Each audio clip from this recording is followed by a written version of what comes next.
Hello, ഇതൊന്നൊരു നോമ്പുറയുടെ video ആണ് കേട്ടോ.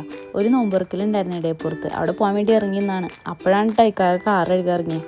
പിന്നെ കാർ കഴുകി കഴിയാതിരുന്നുകൊണ്ട് കുറച്ച് നേരം കൂടെ ഡാൻസൊക്കെ കണ്ട് അങ്ങനെ നിന്നിട്ടാ. അത് കഴിഞ്ഞ് കുറച്ച് നേരം കഴിഞ്ഞപ്പോഴത്തേക്കും ഞങ്ങളൊക്കെ വേഗം വാതിലൊക്കെ പൂട്ടി പോകാൻ ഇറങ്ങി. കാരണം അപ്പോഴത്തേക്കും ഒരു 5 മണിയൊക്കെ ആയിട്ടുണ്ടായിരുന്നു. അങ്ങനെ പിന്നെ വേഗം ധൃതി പിടിച്ച് ചടപടേന്ന് ഇടപ്പുറത്തേക്ക് ഇട്ടാ. അവിടെ ചെന്നപ്പോഴത്തേക്ക് അവിടെ അത്യാവശ്യം എല്ലാവരും വന്നിട്ടുണ്ടായിരുന്നു. പിന്നെ എല്ലാവരോടും ഒന്ന് ഹായ് ഒക്കെ പറഞ്ഞ് പയ്യെ അകത്തേക്ക് കയറി. ഇതെൻ്റെ ഹസ്ബൻഡിൻ്റെ ഉമ്മച്ചിയുടെ ഫാമിലിയാണ് കേട്ടോ. ഉമ്മച്ചിയുടെ വീട് ഇടയപ്പുറമാണ്. ഈ ഇരിക്കണതൊക്കെ അമ്മായിമാരും കുഞ്ഞുമ്മമാരൊക്കെയാണ് കേട്ടോ. വലിയമ്മായി, കൊച്ചമ്മായി, പിന്നെ കുഞ്ഞുമ്മ, എളാപ്പ അങ്ങനെയുള്ളവരൊക്കെയാണ് അവിടെയൊക്കെ ഇരിക്കണത് കേട്ടോ. ഈവനതാണ് കേട്ടോ നമ്മുടെ ഹൗസ് ഓണർ വെൽക്കം ചെയ്യാൻ വന്നതാണ്. അങ്ങനെ ഞാൻ പിന്നെ അടുക്കളയിലൊക്കെ കയറി നോക്കി. കട്ട് ഫ്രൂട്ട്സ് ഒക്കെ ഉണ്ടായിരുന്നു, പിന്നെ സമൂസ, ഉന്നക്കായ, പിന്നെ ജ്യൂസ് ഉണ്ടായിരുന്നു. അങ്ങനെ എല്ലാ ഐറ്റംസും ഉണ്ടായിരുന്നു കേട്ടോ. ബാങ്കിൻ്റെ ടൈം ആവാറായതുകൊണ്ട് തന്നെ എല്ലാ ഫ്രൂട്ട്സും കാര്യങ്ങളും എല്ലാം അടക്കി പറക്കി വെക്കാറായിട്ടാണ്. പിന്നെ ഞാൻ ഫോണൊക്കെ കുറച്ച് നേരം എടുത്ത് വെച്ചുകൊണ്ട് എല്ലാ ഫ്രൂട്ട്സൊക്കെ എടുത്ത് വയ്ക്കാൻ വേണ്ടിയിട്ട് ഹെൽപ്പ് ചെയ്തിട്ടാണ്.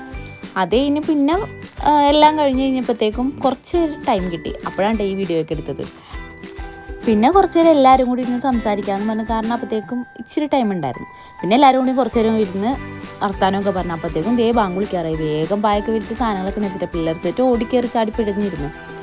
പിന്നെന്താ, ബാക്കിയുള്ള സ്ഥലത്ത് എല്ലാവരും കൂടി അങ്ങോട്ട് അഡ്ജസ്റ്റ് ചെയ്തിരുന്നു. ഇനി എപ്പോഴാണ് ബാങ്ക് വിളിക്കണേന്നുള്ള കാത്തിരിപ്പാട്ടേക്ക് കാണുന്നത്.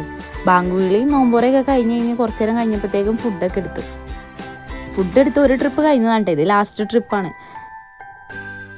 അതാട്ടെ ഈ വർത്താനമൊക്കെ പറഞ്ഞ് പയ്യെ ഇരുന്ന് കഴിക്കണേ. ലാസ്റ്റ് ട്രിപ്പ് തിന്നുമ്പോഴാണെങ്കിൽ നമുക്ക് എല്ലാവരായിട്ടും നല്ല സുഖമായിട്ട് സൊറൊക്കെ പറഞ്ഞിരുന്ന് കഴിക്കാം. അങ്ങനെ പിന്നെ ഫുഡ് കഴിക്കലും അതിൻ്റെ എല്ലാം കഴിഞ്ഞ് കഴിഞ്ഞപ്പോഴത്തേക്കും എൻ്റെ മാങ്ങയും ഉപ്പും മുളകൊക്കെ ഇട്ടിട്ടാ. മാങ്ങ അവിടെ തന്നെ ഉണ്ടായതാണ് കേട്ടോ. അവിടെ സൈഡിൽ മാവ് ഉണ്ടായിരുന്നു. അപ്പോൾ നിറച്ച് മാങ്ങ ഉണ്ടായിട്ടുണ്ടായി. പിന്നെ അത് പറിച്ചാണ് അങ്ങനെ കഴിച്ചത്. അത് കഴിഞ്ഞപ്പോഴത്തേക്കും ചക്ക വന്നു. പിന്നെ ഇതിനകത്ത് കാണിക്കാത്തൊരു സാധനം കൂടി ഉണ്ടായിരുന്നു കേട്ടോ, ഒരു പുഡിങ്. അത് വീഡിയോയിൽ വന്നിട്ടില്ല. അത് കഴിഞ്ഞ് പിന്നെ ചായയൊക്കെ വേണ്ട, ഒരു ചായയൊക്കെ കുടിച്ച് കുറച്ച് നേരം വർത്താനമൊക്കെ പറഞ്ഞ് ഒരു ടാറ്റാ ബൈ ബൈ ഒക്കെ പറഞ്ഞിട്ട് ഇറങ്ങിയിട്ടാ.